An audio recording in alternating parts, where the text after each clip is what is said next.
You are most specially welcome to this segment of the program. Inuagata no Sahai is still my amiable name. Now, negative silence is when meaningful communication is lacking in teams.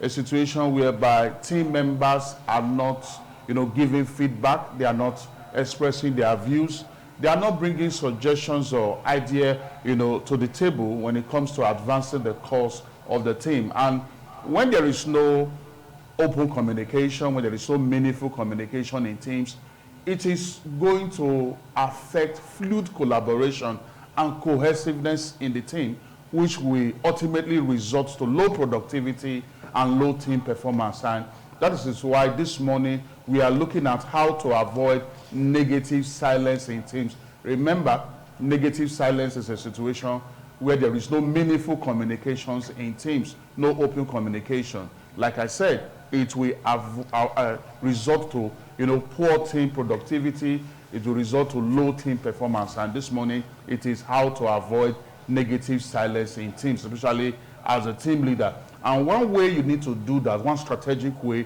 you need to do that as a team head, as a team leader, is for you to create a psychologically safe atmosphere or work environment.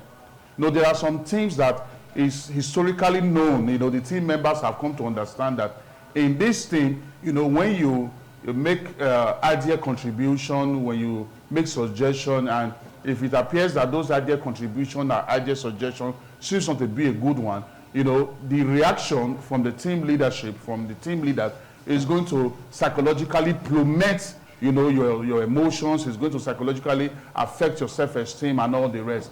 And such teams, team members will always just hold their views and suggestions to themselves. But if you give the confidence as a team leader that whenever I make suggestions, whenever I bring ideas to the table, that no matter how the idea is, I'm going to be psychologically safe, my self-esteem will not be affected, my self-confidence is not going to be, hit on, I will always have that confidence at every point in time to bring suggestions, to bring my views and opinion to the table when it comes to deliberating on team issues and team matters. So as a team leader, you have that leadership responsibility to make sure that you create a psychologically safe atmosphere or work environment. This is very important for you to avoid negative silence. The second approach for you to avoid negative silence is to promote the value of diverse perspectives.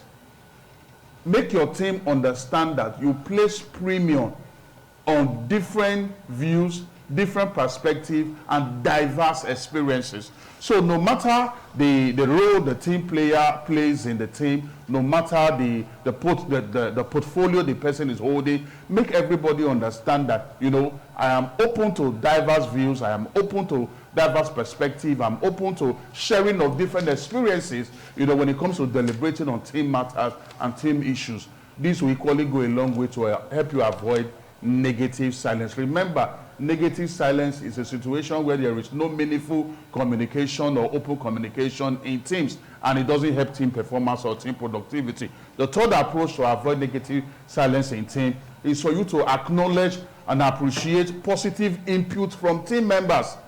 People have made suggestions, they have brought ideas to the table that brought about amazing results for the team, that brought about outstanding results for the team, pushing to the team to its next level of growth. As a team leader, acknowledge such amazing input. Appreciate such amazing input. When this is seen as a culture in the team, we will see a situation whereby other team leaders will be passionate, and they will have this zest, and commitment to want to always help in bringing solutions and better innovative ideas and creativity to address team matters and situations. The fourth one is for you to create anonymous feedback channel. Create anonymous feedback channel. Now, there are some team members, that are naturally hesitant when it comes to speaking, in open meetings. Some of them seem to have this challenge of glossophobia, maybe stage fright, you may want to call it, and all that. They are hesitant. They just don't want to speak. Then what you can do to help such team members who are naturally hesitant, and some of them who are also afraid of speaking their mind because of consequences that may come with from officers that, occupy higher, hierarchy in the team. What you can do to help them is to just create an anonymous feedback channel, something like a suggestion box or any other digital, tool you can use to make sure that people can, drop their suggestions there without, necessarily knowing who they are and all that, in order for you to help those who are naturally hesitant, to speak up or to also bring ideas to the table. There are many people out there in teams.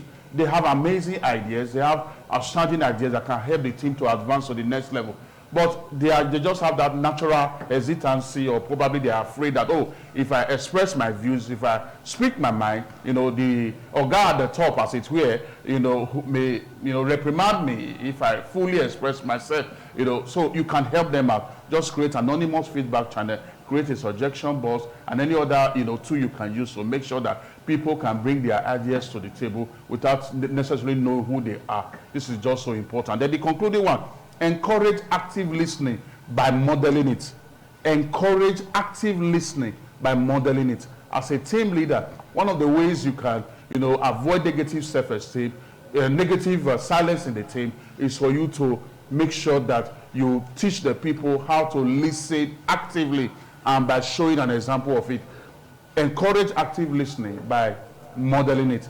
If a team member, shares an idea in the team, as a team leader, repeat what the team member has said for the hearing of everybody, even though everybody might have heard.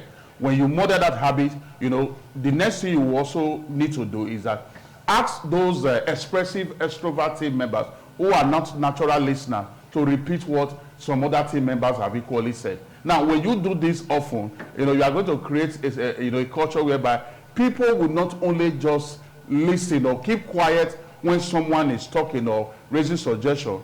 They will be paying attention to it because they understand that along the line, you will likely ask them to also repeat what that person has said.